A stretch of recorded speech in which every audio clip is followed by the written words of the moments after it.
Hello guys, तो कैसे हैं आप सब लोग। तो अभी मैं आपके सामने आ चुका हूं गाइस। तो अभी बात करेंगे कि जेकेपीएसआई का आपका पेपर हो चुका है गाइस।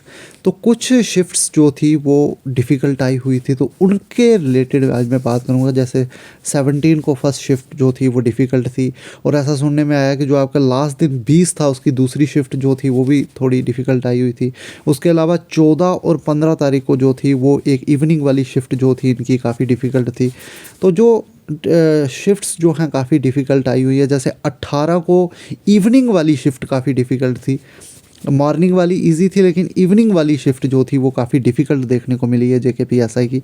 तो जिनकी शिफ्ट जो थी वो डिफ़िकल्ट थी, तो उनके रिलेटेड जो है आज बात करेंगे कि उनके कितने मार्क्स होंगे तो वो सफिशेंट है। उतने अगर उनके मार्क्स आ रहे हैं तो उनकी नॉर्मलाइजेशन किस तरह से होगी। तो गाइज़, अगर एसएससी की बात करें तो एसएससी में ऐसा देखने को मिला है कि 30 मार्क्स भी जो है लड़कों के बढ़े हैं। तो एसएससी में इतने इतने मार्क्स भी जो हैं बढ़ते हैं। तो यहाँ अगर टोटल 150 मार्क्स हैं तो आपको ज़रूर पेपर में जो है 15-15 मार्क्स भी आपके जो हैं लगभग बढ़ सकते हैं। तो 15 से 18 मार्क्स भी आपको इंक्रीज़ देखने को मिल सकता है।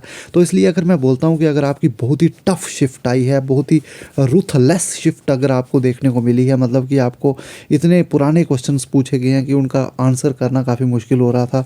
तो अगर आपके पेपर में अगर आप 65 टू 70 मार्क्स भी अगर पेपर में ले रहे हैं और आपके नॉर्मलाइज होकर स्कोर जो है आपको 15 से 18 मार्क्स और मिल जाते हैं, तो आपका स्कोर सीधा जो है 90 पहुंच जाएगा। और 90 is a very good score, जो कि जिस तरह का पेपर इस बार जो है देखने को मिला। तो अगर 90 तक भी आपके मार्क्स आ रहे हैं तो आप जो है क्वालिफाई कर जाओगे। लेकिन प्रोवाइडेड जो है आपकी शिफ्ट जो है वो काफ़ी डिफ़िकल्ट होनी चाहिए। तो अगर आपकी डिफ़िकल्ट शिफ्ट है, आपके अच्छे मार्क्स जो हैं, अगर आपके कम मार्क्स आ रहे हैं तो आपके भर के सीधे अच्छे मार्क्स हो जाएंगे। और दूसरी साइड अगर किसी की ईजी शिफ्ट आती है, जैसे मैंने सुनने में आया कि 18 तारीख की जो है फर्स्ट शिफ्ट ईजी थी, उसके अलावा कुछ शिफ्टें जो है ईजी आई हुई हैं।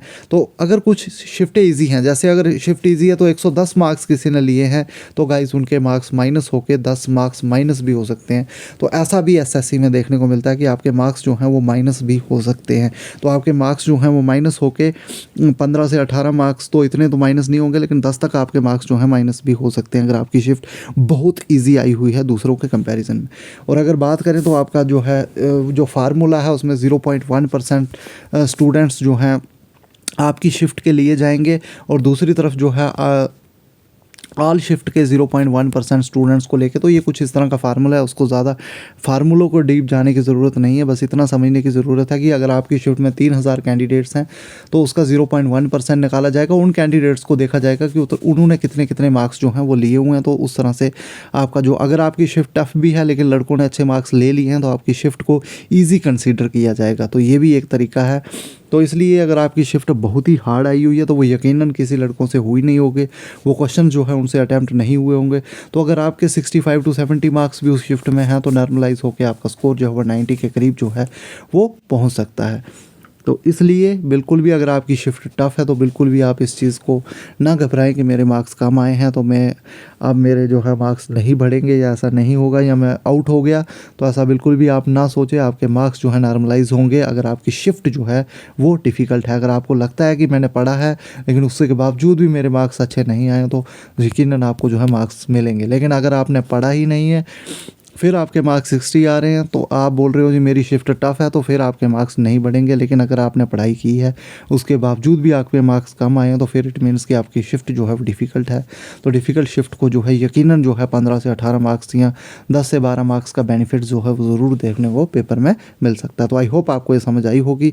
बाकी यही बताना था कि नॉर्मलाइजेशन का जो है बहुत बड़ा रोल जो है आने वाला है। आने वाले जो जेकेपीएसआई का एग्ज़ाम है, रॉ स्कोर से आपका जो है एग्जैक्ट पता नहीं लगेगा कि आपके कितने मार्क्स हैं, क्योंकि इसमें नॉर्मलाइजेशन होनी है। जिसकी शिफ्ट डिफ़िकल्ट होगी उनको काफ़ी अच्छे मार्क्स जो हैं बाद में देखने को मिलेंगे, और जिनकी शिफ्ट ईजी होगी या तो उनका स्कोर कांस्टेंट रह जाएगा या तो 1-2 मार्क्स उनका माइनस भी देखने को मिल सकता है। तो आई होप आपको ये समझ आ रही होगी। तो बाकी फा का एग्ज़ाम भी आपका जो है आने वाला है, तो आप हमारे टेलीग्राम ग्रुप को ज्वाइन कर सकते हैं, जिसमें हम आपको एमसीक्यू प्रैक्टिस जो है वो डेली वहाँ पे देंगे। तो हमारे टेलीग्राम ग्रुप को आप ज्वाइन कर सकते हैं, जिसका लिंक मैं जो है डिस्क्रिप्शन में डाल दूँगा। तो वहाँ से आप टेलीग्राम ग्रुप को हमारे ज्वाइन कर सकते हैं। Thank you guys.